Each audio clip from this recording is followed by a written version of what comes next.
Bonjour, je m'appelle Juste Aouchime, je suis photographe professionnel béninois. Je suis ici pour vous parler de la photographie, des b.a.-ba de la photographie, tout ce que vous pouvez connaître pour être un photographe. Je vais tout vous dire. Et quand vous avez un souci, vous pouvez me contacter en inbox ou vous pouvez l'écrire dans les commentaires pour que je vous l'explique. Dans les précédentes vidéos, je vous ai parlé de l'exposition, je vous ai parlé de 3 paramètres principaux qu'il faut connaître pour pouvoir maîtriser l'exposition d'une photo. Je vous ai parlé de la sensibilité ISO, de la vitesse d'obscuration et de l'ouverture. En parlant de ces 3 paramètres principaux, j'ai parlé du capteur de l'appareil photo et beaucoup sont embrouillés. Les gens m'ont écrit en inbox pour que je les explique ce que c'est qu'un capteur en photographie. Là, je suis venu dans cette vidéo pour vous parler de capteur, ce qu'on appelle capteur en photographie et à quoi ça sert, quel rôle ça joue dans les appareils photo. Je vais vous le dire. Suivez la vidéo du début jusqu'à la fin pour ne rien rater.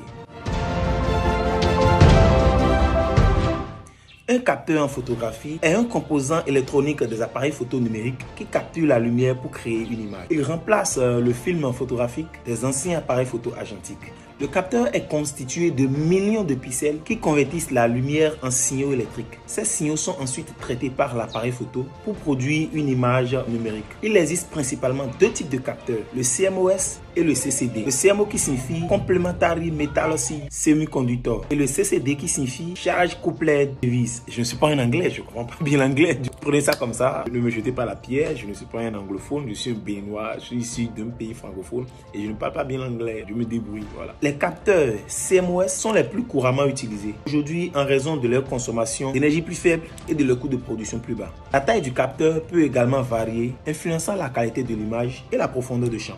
Les capteurs plus grands, comme ceux des appareils photo plein format, capturent plus de lumière et offrent une meilleure qualité d'image, en particulier dans les conditions de faible luminosité.